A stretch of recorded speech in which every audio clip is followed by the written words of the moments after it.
Welcome, everyone. This is Pine Needles, and you're listening to DDO Players News, where we take a look at today's news in DDO and on the tabletop. And please welcome back our host from Ravenloft, Draculata. Hello, everybody. Hello there, Drac. Has I finished renovating the castle? I am almost done, yes. The peasants have worked fastly and well, and everything is about put back together. I'm channeling my inner Gandalf right now, though. Your inner Gandalf? I have no memory of this place. Number one, because this is a new crypt studio. As I look around, looks nice. Totally different, though. And oh my God, we're recording a podcast. What is this madness that is happening right now? Ooh. And tell me the truth. I ask you one question and I want the truth. How hard was it for you not to say Lotro Players News when you did the intro? That wasn't the main problem. The main problem was about halfway through, I did realize that I was reading the wrong script. Oh, well, okay. You are such a pro. Nobody would know that, though. It sounded so professional. You are a professional podcaster, my friend. So, yes. It was, yeah, so getting used to it was a real tricky thing. But we are back, and let's hope things are able to stabilize. But I think so far it's looking like yes, other than there'll be no show next week because I'll be at Gen Con. But other than that, but see, that's for a darn good reason, though, because I'll be at Gen Con. Oh, do you have a press pass at least? I do. Ooh, that means we might get a couple of press releases? Yes, and we already have. And we'll talk about Gen Con a little bit. We're jumping ahead of ourselves. Oh, okay, we're getting ahead of Let's start then with there being a temporary closure in Skeletons in the Closet raid. Now, I'm not too familiar with this raid, so what's going on? Wah, wah. Yeah, this is the brand new raid that opened. It opened and then it closed because there's a little wee issue that is preventing you to complete the raid. Oopsie. They're working on a fix for it. Should be this week, they hope. So we'll see about that. But yeah, temporarily the brand new raid Skeletons in the Closet is closed until further notice. But Quarterman did post that they are working on a fix. Should be this week before they get that fix going in. So we should have a hot fix coming soon. There'll be a downtime announcement, all that. I'm assuming they'll fix some other stuff as well. That's usually what they do. But they are definitely working on this and hopefully get the raid back up. I have no idea how this happened pretty quickly after it was opened, so I don't think a lot of people even got to really experience this much yet. So, yes, this is certainly worse than what happened on the Lotro side, where the big bug on the Lotro side.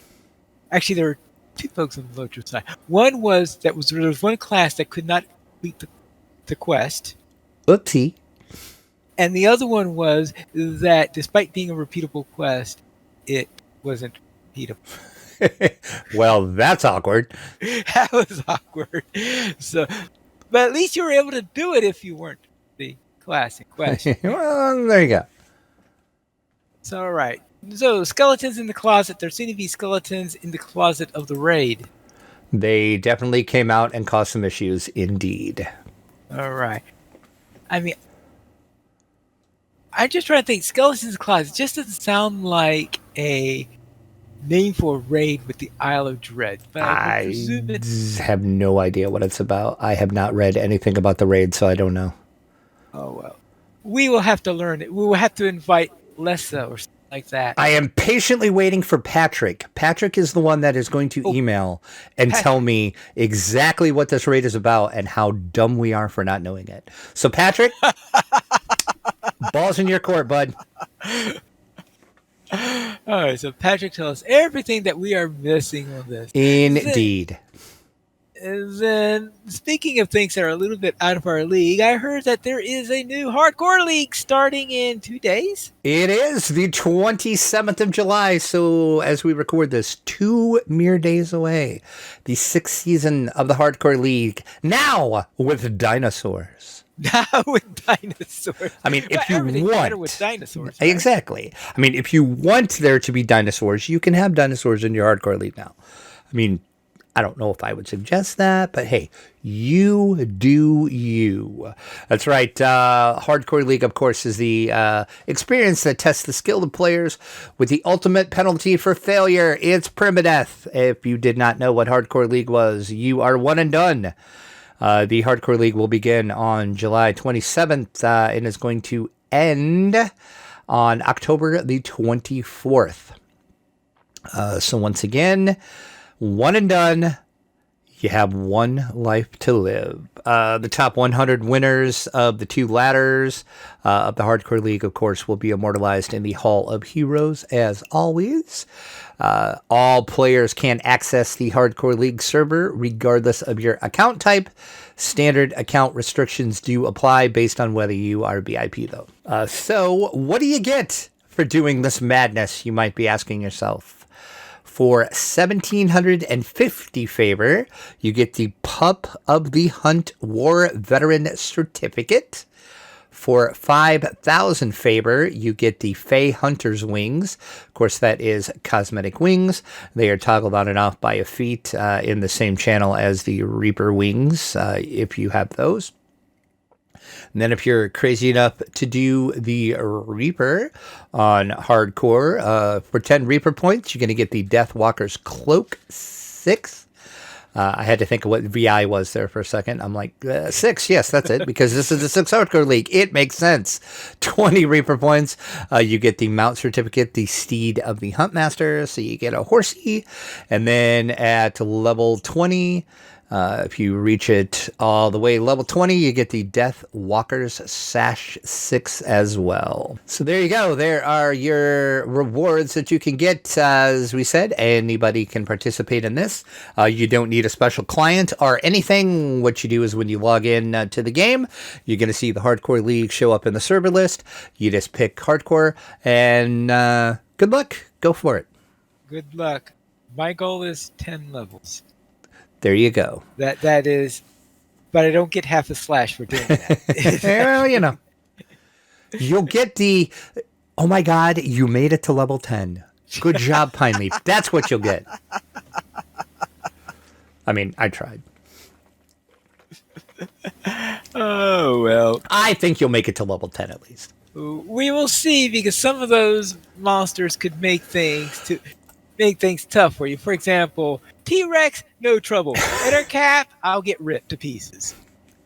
Well, just be very, very careful if you choose to do Isle of Dread. Right. Well, I think that... Which, sadly, I have not even set foot on the Isle of Dread yet. Ooh, okay. You haven't had an opportunity to do that. Well, perhaps if we manage to get together and reach level 7 together, we could head out into the Isle of Dread and see what... We will definitely do that, like. either hardcore or non-hardcore, but we will definitely be doing Isle of Dread. For sure. Right. Anything else to say about the Isle of Dread? That is it, other than I hear it's great. I've been watching your videos. It looks great. That's about all I can tell you, because like I said, no, I haven't had a chance to play it yet at all, so... as I said, I have no memory of this place or this game even. Like this, this is a game that we play, right? I seem to recall, like a rogue that I had. A rogue or 3, yeah. A 3, 4, 5, 6, maybe. I don't know. I might have a slight rogue problem, but it's fine. I can stop anytime I want, Piley. Right. I just choose not to, but it's fine. We won't even talk about all the warlocks and rangers I have either. That's neither here nor there. That's neither here nor there. Let's go and see what's on the tabletop.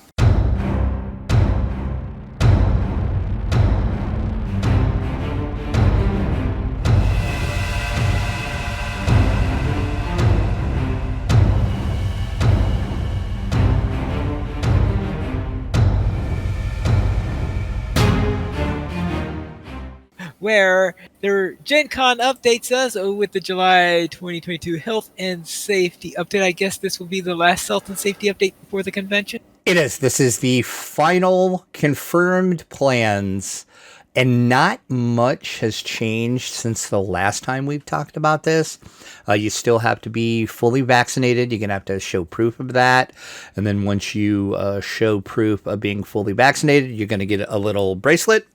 You must keep that bracelet on all 4 days of the show. So that way, Gen Con officials, people, workers, I can't think of a good word to use there. Anyway, the Gen Con staff, there we go. Well, let's go with staff. Can just glance, see that bracelet. You're good to go. You might be asked to show that as well. Like if you have to show your badge, you might be asked to show your bracelet as well. That is just going to show that you are fully vaxxed and you are allowed to be there. The only big thing that changed is they did highlight what they are calling approved face coverings. You do have to wear a mask this year again, just like last year. Last year they were allowing neck gaiters. This year, not so much. Gen Con did say, what are the approved face coverings that are required to be worn by everyone at Gen Con at all times during the convention? All face coverings must at a minimum fit properly and closely to the face without any gaps along the edges or around the nose. It must fully cover your nose and mouth and secure under your chin. Gen Con strongly recommends that you use a properly fitted N95 or KN95 mask. The masks that are not permitted, once again, these will not be permitted at Gen Con this year. Face coverings with any respirators are exhalation valves. Face coverings that are including and not limited to bandanas that are unable to secure under your chin, neck gaiters, face coverings made out of mesh materials, and face coverings that contain holes and are significantly damaged. Costume mask will not count as a face covering. You can wear them if you're cosplaying, but you still must have an approved face covering on with your costume mask over that. So once again, the key to take away here is it must fit properly, must fit close to your face. There'll be no gaps. It's got to fully cover your nose, cover your mouth, and secure under the chin. I could imagine that there would have been at least one Spider-Man cartoon on why Spider-Man did not get COVID-19, because I noticed how many times at least in the newspaper when I was following Spider-Man in the newspaper that the result of something was key on him, the fact that he was wearing a mask. I don't know if it was just a trend at the time. I happened to be reading it or something like that, but it's like every story seemed to resolve to where his mask was the key reason why he needed. So it's not the radioactive spider powers, it's the mask, that holds all the powers. Yeah. Gotcha. That was Spider-Man's superpower. Now we know the secret to Spider-Man. It's the mask. Yes. Let's then go and look at the 8 most anticipated games at Gen Con. Of course, this is according to me. So take this with how you will. But yeah, 10 days away Gen Con is from today. That is like blowing my mind. 10 days. Oh my God, I am not ready, but it's fine. We will get there. Our coverage, we kind of talked about this a little bit in the beginning of the show. Our coverage is shaping up well. I have 9 interviews scheduled. I've got 3 that are in the works. I'm just trying to nail down a time. There is a couple booths that the game companies just said, we're not really doing set schedules. Just stop by the booth. We'll be happy to talk with you, show off your games and stuff. So we should have some pretty decent coverage this year. And then there are 8 games that I am most highly anticipating to check out this year at Gen Con. Like I said, once again, take this for as you will. This is just my opinion. Your opinions may vary. You may think, why didn't you put X game on here? Or why did you put that game on here? Again, my opinions, so take that as you will. But we'll start it out with number 8, Hero Quest, the Frozen Horror expansion. This one's coming from Hasbro. This is an expansion that I never got to play in the original Hero Quest. The way I originally back in the day played Hero Quest was my cousin was the one that had it. I never had it back in the day. I do have it now. I have the new version, and I did manage to secure an OG version at a fairly decent price back when they were like crazy on eBay. I got a really good copy of one pretty cheap considering what they were going for. So yeah, the Frozen Horror, it is, spoiler alert, set in the frozen north. Who would have guessed, right? Yeah, you are going to journey through a bleak and frigid Northland to destroy an evil frozen horror, a ferocious creature long banished.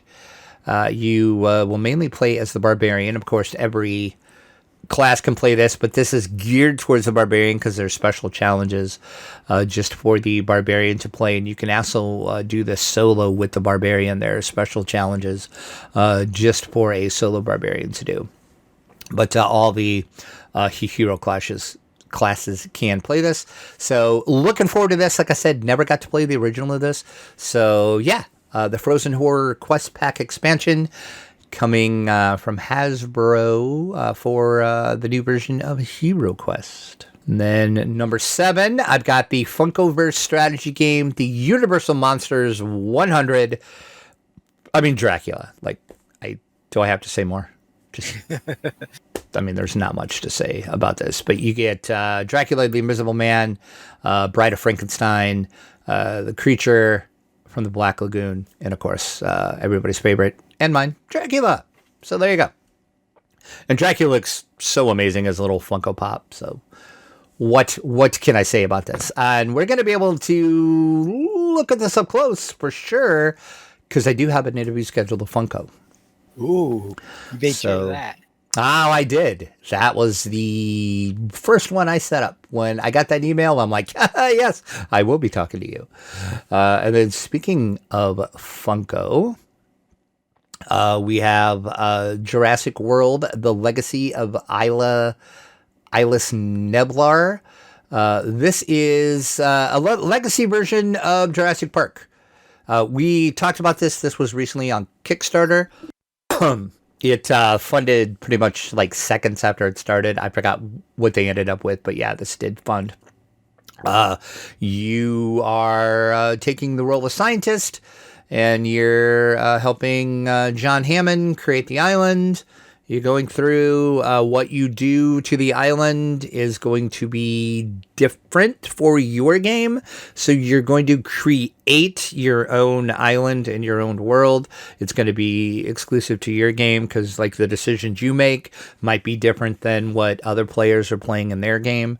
So once again, it's a legacy game. So you're going to be doing stuff that's going to change stuff. And then after you get done with this, you're going to get a replayable game of your own creation because you're going to create your island your way. Super excited to take a look at this as well. This, as I said, did go on Kickstarter, and I did back this, so I will actually have this for sure. So I can't wait to take a look at it. Once again, we're talking to Funko, so we'll get to talk about this. This was from Funko and from Prospero Hall, so it was kind of a dual thing with them. So we'll definitely get to check this out. You can feel free to jump in on any of these too if you want to say anything about any of these at all. But not so far. Okay. My number 5 is kind of a weird one for me. A lot of people are going to be like, huh? It's the Disney Sorcerer's Arena Epic Alliances. You're going to become the next Master Summoner in the Battle Arena game, Disney Sorcerer's Arena Epic Alliances. That is a really long title. Yeah. This is an expandable tabletop game. It is inspired by the popular mobile game, Disney Sorcerer Arena. Didn't even know it was a mobile game, so Okay. You are going to recruit battle-ready roster from Disney and Pixar. So you name it. You're going to have Mickey, Gaston, Aladdin, Sully's going to be there. Ariel's going to be there. Lots of others are going to be there. And of course, there's already expansions announced for this and packs you can pick up to add more Disney people because, you know, that's what you do in games like this. But the core box is spread out across 4 chapters. Each chapter is going to build on what's to come, and then it's going to introduce you to new skills, upgrades, and abilities. And then, like I said, you will eventually get to buy new packs with new heroes, villains to play. This just sounds super interesting to me. This is coming from the op. Once again, we do have a interview scheduled with them, so we will be able to get an up close look at this.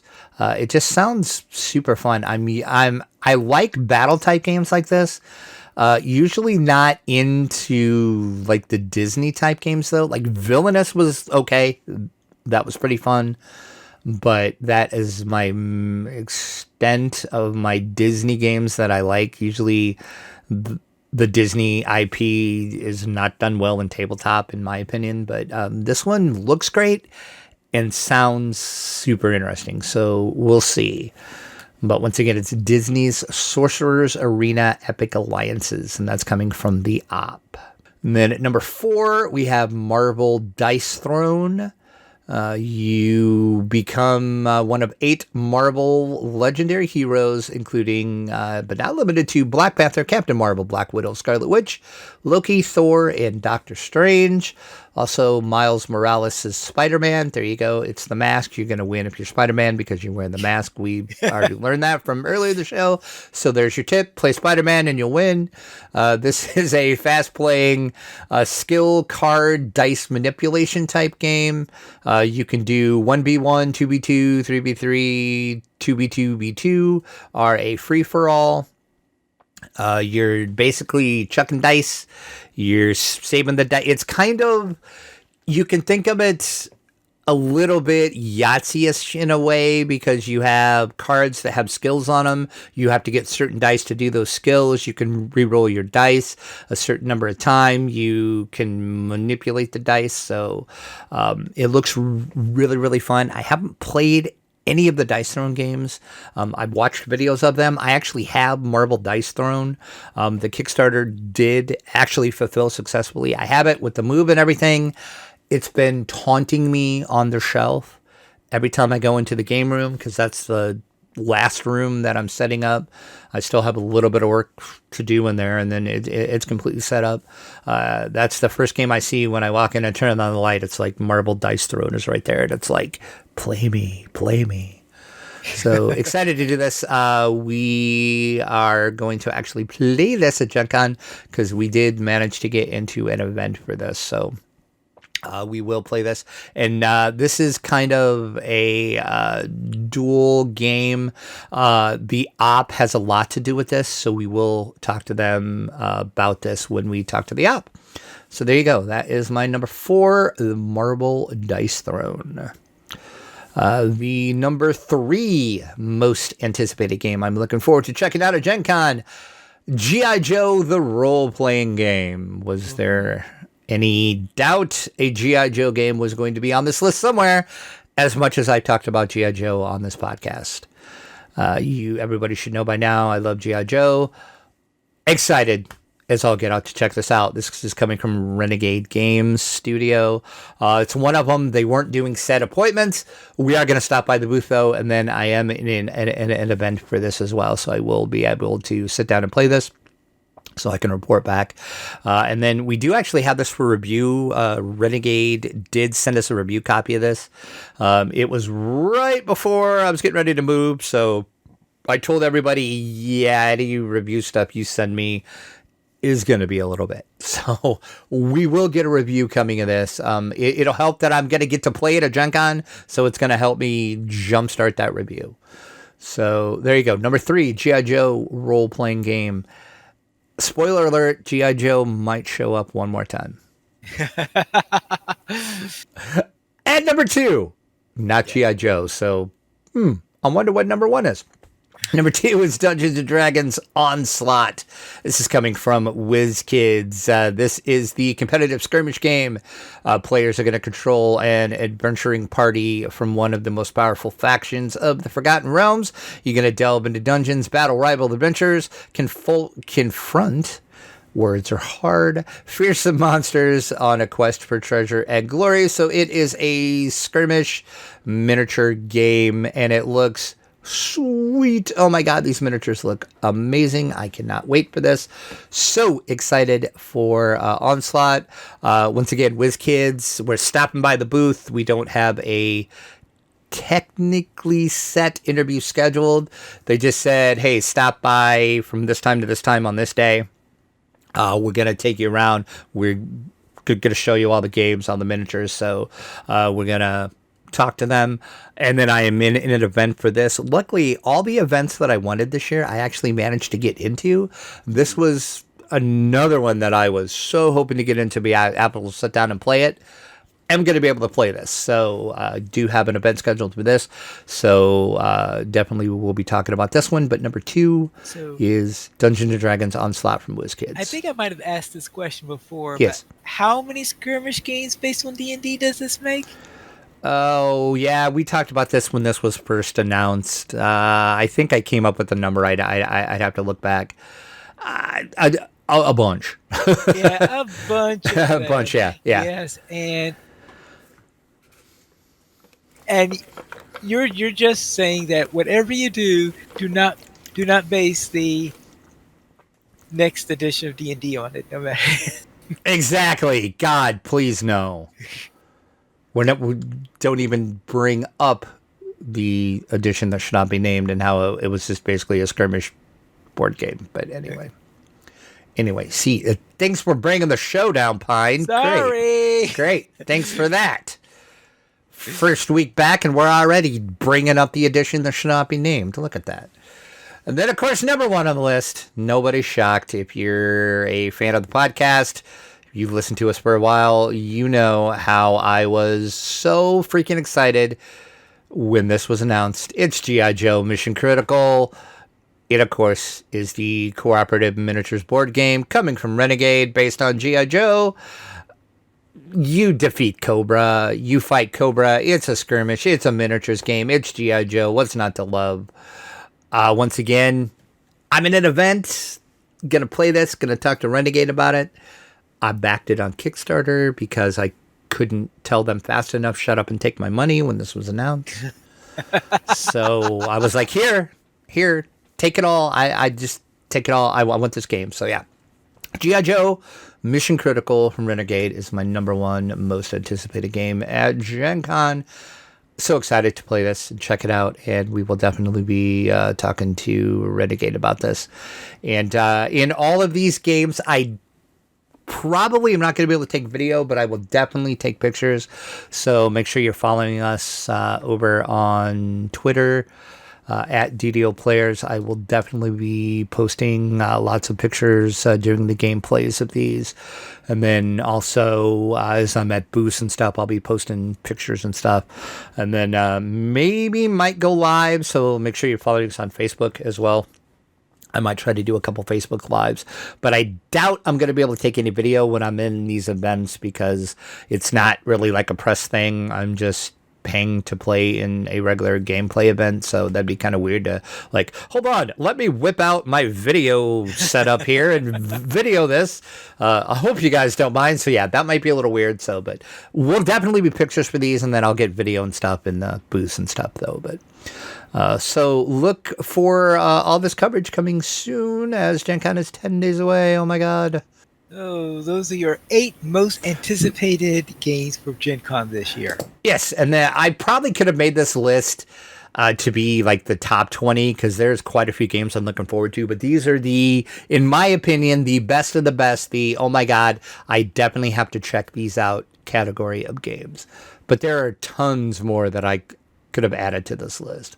There is so many new games that are either going to be demoed at Gen Con, are for sale at Gen Con, or that they're just actually announcing at Gen Con. There's a couple couple. There's maybe 2 that I know of I could have added to this list, but they're not officially announced yet. But trust me, there's one that is like, oh my god. So yeah.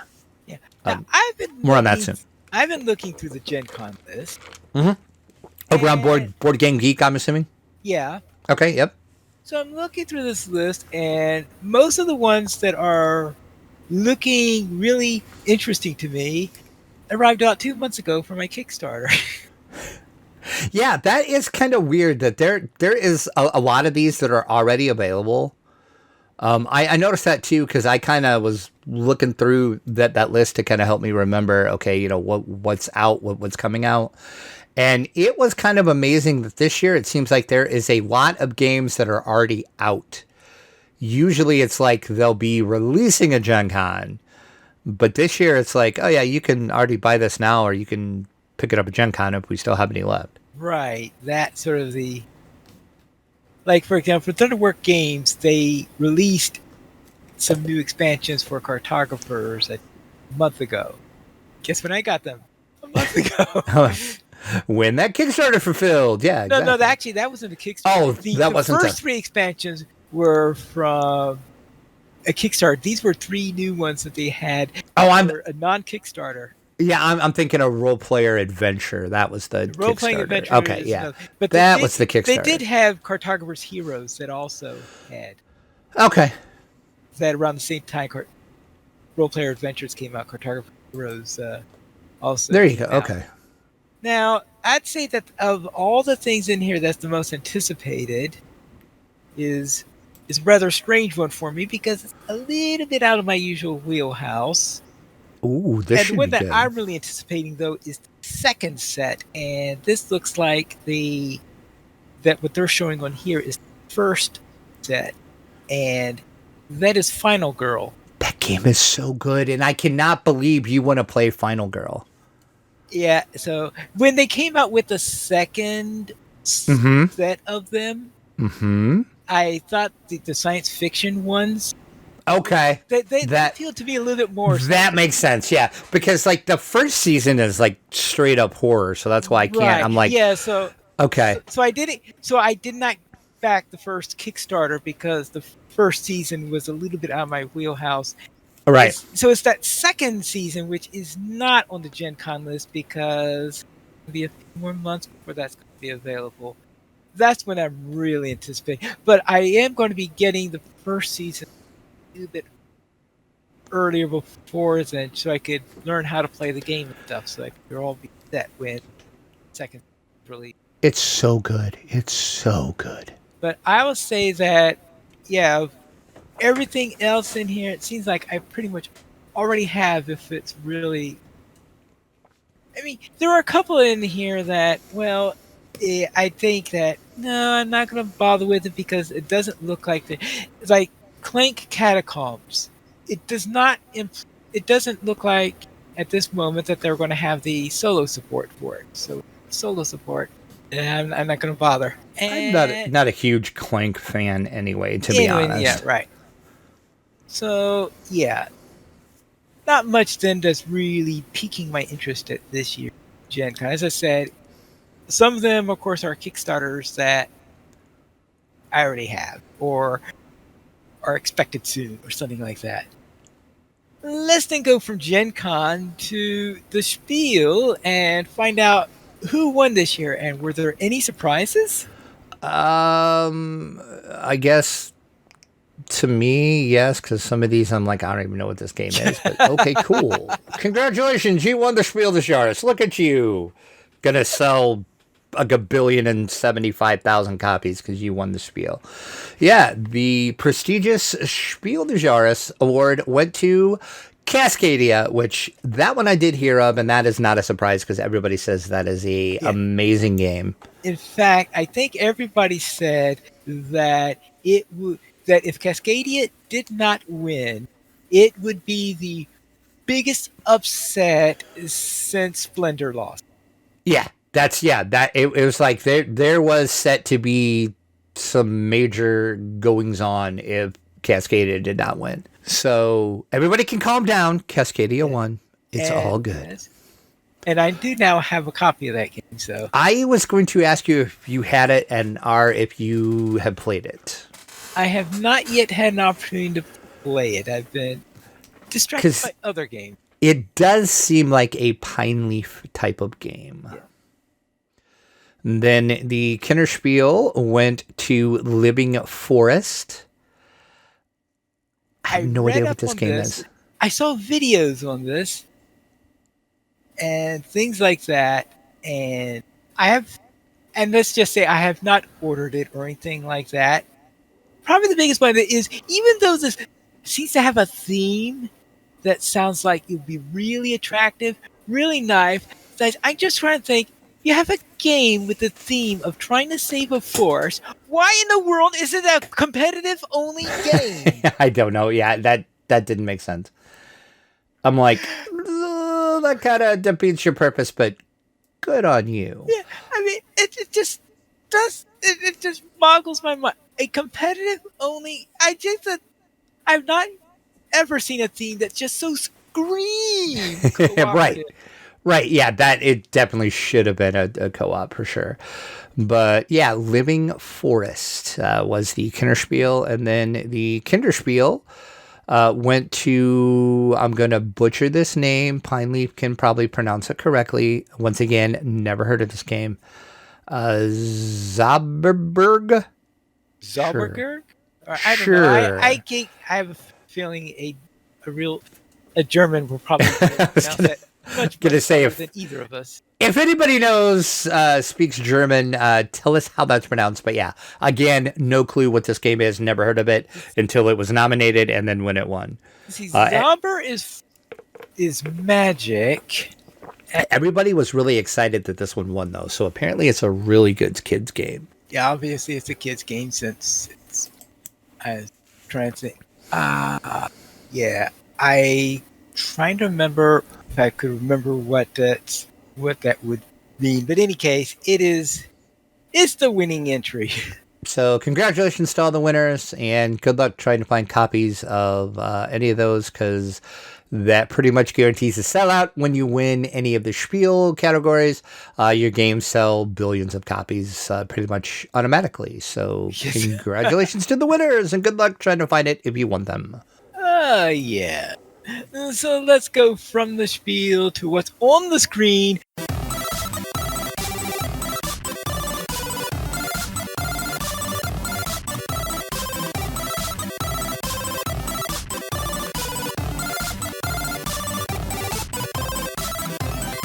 Where there was a trailer for Dungeons and Dragons Honor Among Thieves. We've gotten teasers of this. Now we get our first hands-on trailer.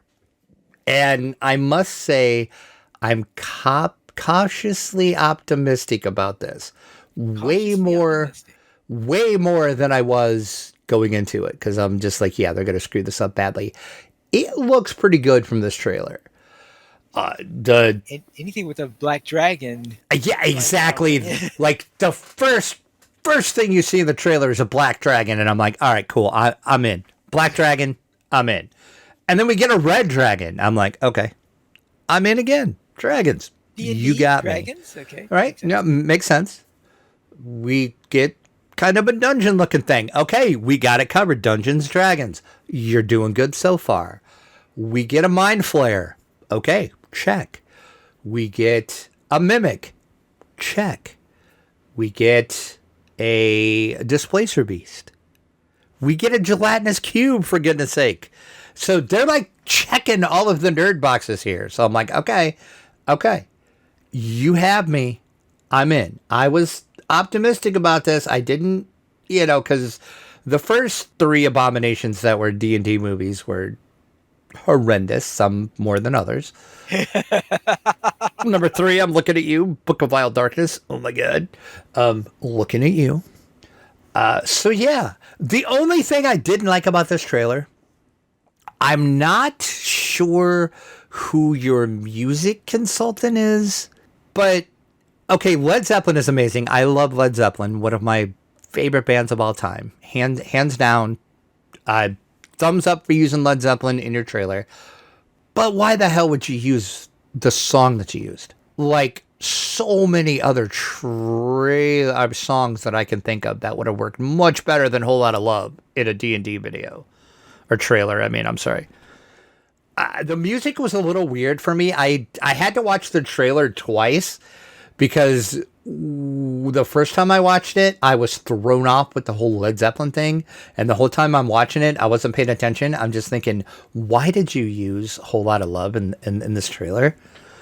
What made you think this fit into the trailer? So I watched it again and then kind of drowned the Led Zeppelin part out. And then I enjoyed the trailer. I'm just your music consultant. I'd love to speak with you into why you picked A Whole Lot of Love for the trailer. But other than that slight nitpick, I'm in. Totally in for this. March 2023. So it's a long time to wait for this. But it looks good. All right. Then we can see how well they managed to fix things. Like I said, they're checking all of the nerd boxes. Right.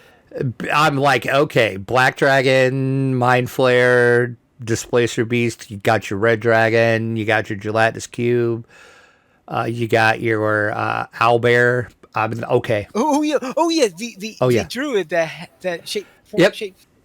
I assume that she's a druid. Yeah. No. Well, that's what's weird.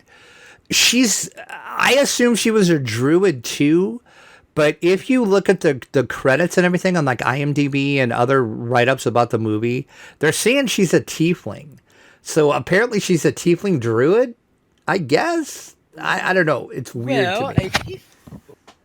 She's apparently a tiefling druid. But yeah, and that whole CGI sequence looked amazing. How they did that, how well that worked. So I'm thinking they're gonna pull this off, but we'll see. We'll see. All right, so that's Dungeons and Dragons: Honor Among Thieves. So then let's head into the other trailer that they had, where Rob Zombie has a teaser trailer for the Munsters. Okay. Pine Leaf? Yeah. You might want to tune out for the next 2 or 3 minutes. Just that bad. Kind of tune in and out. Just kind of listen for my voice to say, okay, go ahead. Something like that.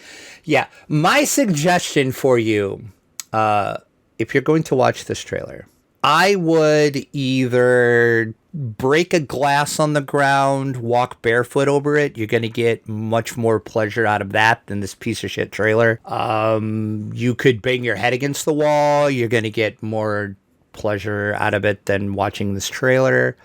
You could get bit by fire ants. That's way more enjoyable than this trailer. Yeah. What the hell is this? I was excited for this until this trailer, and then I'm like, no, this is a no. Just don't, zombie, don't. You mean to tell me the years and years that you had been fighting to come up with a Munsters movie, this is the best you could do for a Munsters movie? What the hell is this crap that you're about to unleash upon us? Yeah, it's bad. I literally, the first time I watched this trailer, I shut it off because I was like, no, I'm out. It took me like 15 seconds and I'm like, I'm out. I'm done. I can't. Then I was angry. So then I watched it all the way through and then I got angrier. It's a good thing I'm not the Hulk, because I would be the Hulk 24 hours a day. I would never unhulk from after watching this piece of shit video. Oh my God, this trailer's horrible. It is horrible, folks. Do yourself a favor. Do not watch this trailer. Don't watch this movie. Skip this movie. It is horrible. People were wondering exactly, because from the other teasers that we got, we didn't know what the plot of the movie was going to be. People were confused because, hey, where's Eddie? Where's Maryland? Why aren't they in any of these other little teaser trailers? Well, it's because they don't exist yet. This is the love story between Herman and Lily. Yes, the love story of Herman and Lily. How they became the Munsters. Who needed this? Like, why? No. Like, we don't need this. It's bad. Anyway, it's going to come out September 22nd. It's going to be on Netflix. If you want to watch this junk, like, feel free. I won't even... No. Just no. I'm out. I'm done. I can't. All right. Exclusive on net, so therefore it is not a good reason for me to renew my Netflix. Yeah, exactly. If your whole keeping your Netflix subscription was hinging on this Munsters movie, go ahead and cancel it. You'll be fine. I guarantee you pretty soon you'll be able to find this in the dollar bin at a Dollar General store, or Dollar Tree will probably hand these out to you when you walk in. Here, do you have a copy of the Munsters movie yet? Here you go. Yeah, I have a feeling that no one's going to bother printing the CDs for it, if that's what it's like. It's already up for pre-order on Blu-ray. If you want to buy this piece of crap, it's up for pre-order. Okay. More power to you if you do, because don't, but yeah. And it pains me to say this too, because I love Rob Zombie and I love the Munsters. I so love the Munsters. And out of everybody, I thought for sure Zombie was the one that could do this justice. And then this is the best the man can come up with. It seems like that movie makers, when they attempt to start a franchise or something like this, they have this obsession with origin stories. You know, you were right. It's yeah. I mean, just how many Batman movies have had Batman origin stories in them? Right. It's like, we get it. We know how Batman became Batman. Move on. Yes. Like, okay. Yeah, I'm not sure what... That would be interesting to actually talk to some Hollywood insider type person, and it's like, what is the fascination with the origin stories in Hollywood? Yeah, I don't because know. And it's not just like superhero movies. There's all sorts of movies that do the whole origin story thing. Oh yeah, and it's why? I remember way back, I think it was in the 80s or in the 70s when they did the Lone Ranger movie. Yeah. And yep, it had a right. It was like an origin story. Like a good chunk of it was like the whole origin of the Lone Ranger, and it's like, we get it. We know. Yeah, I don't know. So there you go. I'm sorry if I offended anybody. If you're waiting for this movie, you're a better person than I, but I was until this trailer, and then I'm like, I am so out. Not even, don't care. I could care less if this came out early right now, this minute. I'd be like, pass, hard pass. Hard pass. Yes. Thus, that is it for what's on the screen. So let's go and find out what Drac was up to.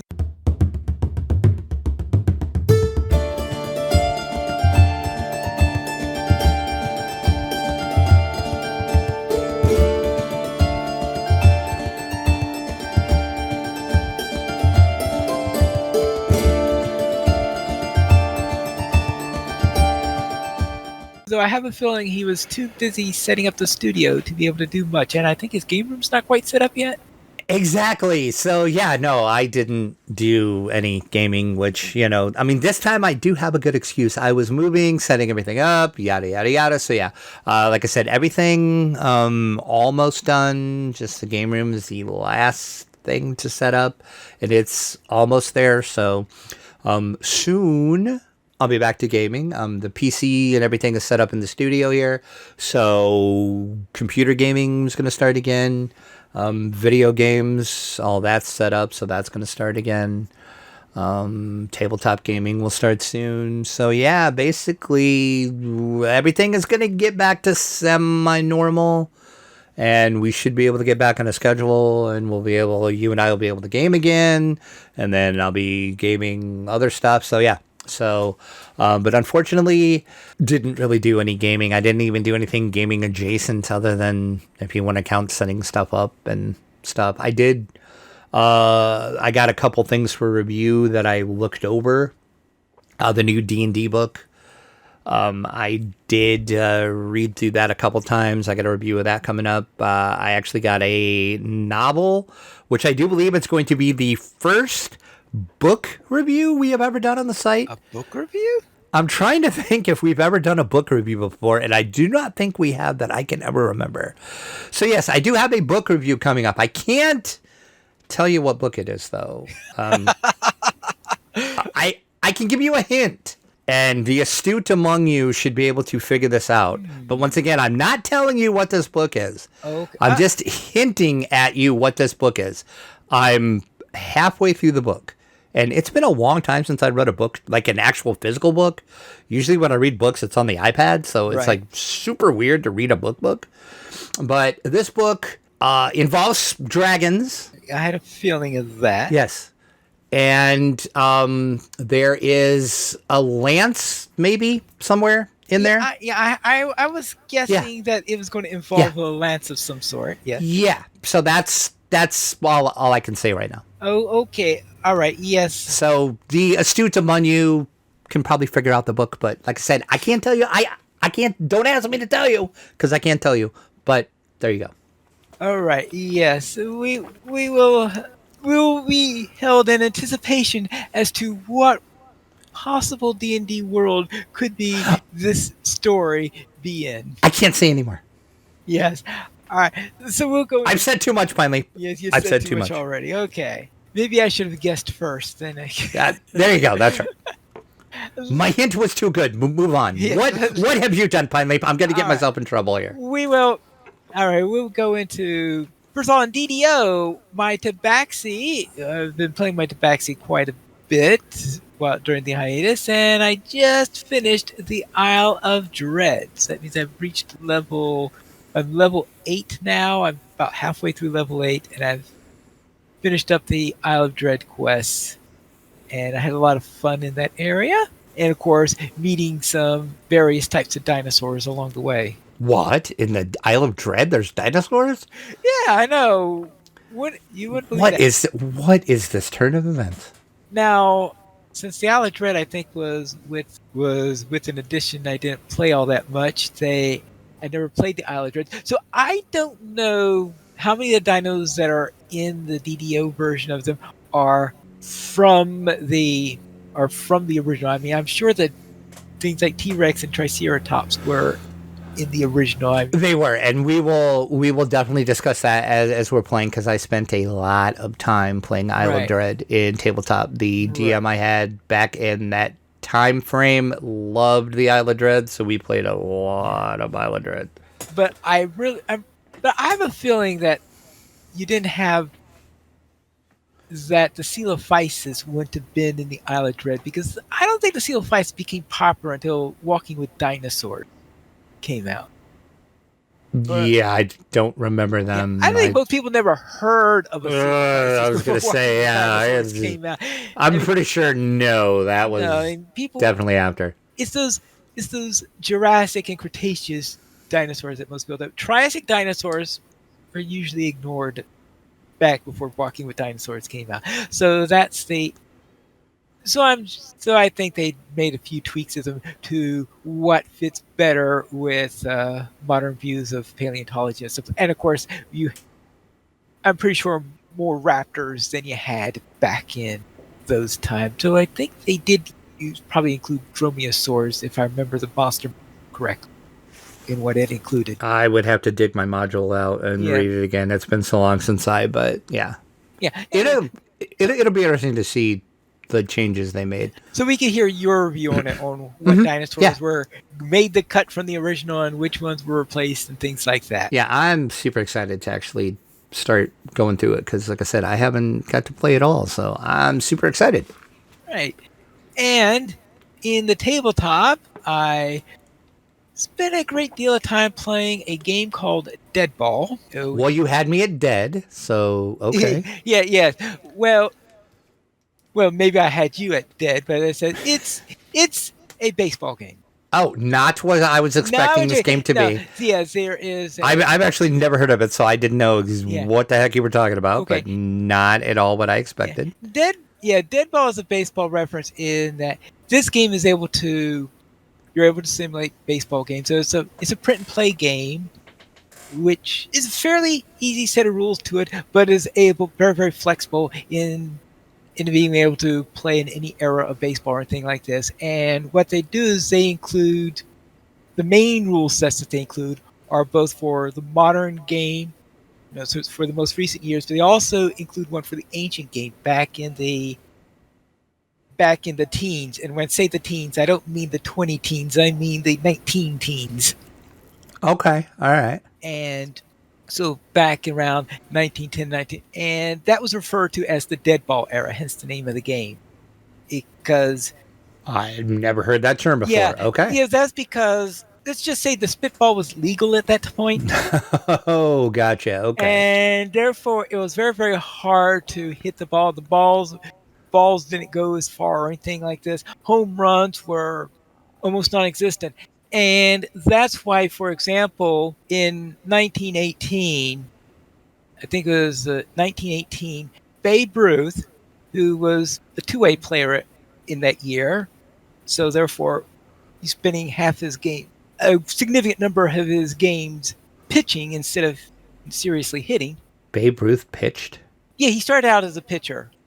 Who knew? And in 1918 and 1919, he started being a two-way player so that he would pitch in some game. In the games that he wasn't pitching in, he was put into the field so that he could be able to hit, because they were thinking, hey, this guy's able to hit the ball. I thought he was like an outfielder. I had no idea that he ever pitched. As soon as he joined the Yankees, I think they put him on the mound 4 times in his career as a Yankee.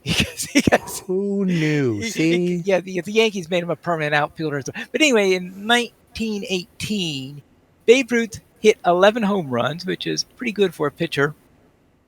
Actually, it's pretty good for that led the league. 11 home runs. That showed you. And that was how rare them. Getting past single digits in home runs was pretty much impossible back in that era. So in the 1920, when Babe Ruth became a full-time fielder and the spitball was made illegal and all sorts of things like this, then the game changed more to its modern form. Anyway, dead ball. So it's a baseball game. So I was playing a lot of that, and I was playing a short game called Grove, which I don't know if you ever heard of Orchard. Yes, I have heard of Orchard before. Yeah, Orchard is a variation. I mean, Grove is a variation of the game Orchard.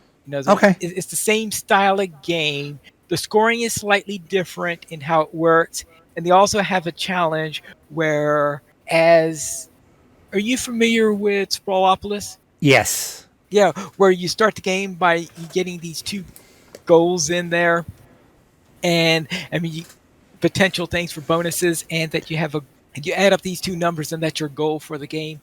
Yeah. Well, Grove adds the same type of mechanism to. Okay. So it adds a little bit of a challenge in there, and it also has a slightly different scoring mechanism. So it's not exactly like Orchard, but it's very, very similar to it in the style. Same designer and same basic idea of what you'll be doing.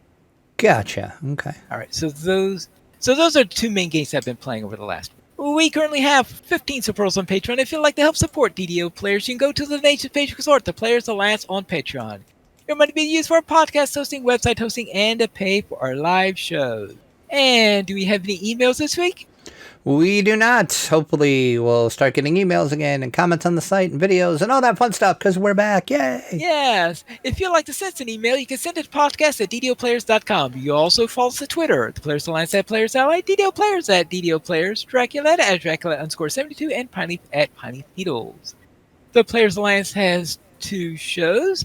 On Saturdays at 8:30 p.m. U.S. Eastern Time, we have Loja Players News, and we record DDO Players News when Drac is available. But I don't think he's going to be available next week because of Gen Con. Right, exactly. We should be back to Wednesday nights, hopefully, other than I do have a thing that's like every second Wednesday, so that kind of interferes. But hopefully we'll be able to get back to our regular Wednesday schedule. But yeah, next week is out because I'll be at Gen Con. So no show next week unless we record early, but this is going to come out later in the week.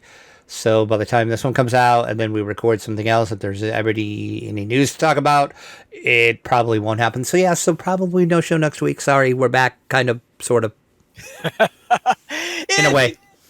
If you'd like to join us for our live shows, you can go to DDOplayers.com/live. And that is all for tonight then. This is Pine Nichols reminding you to quest responsibly.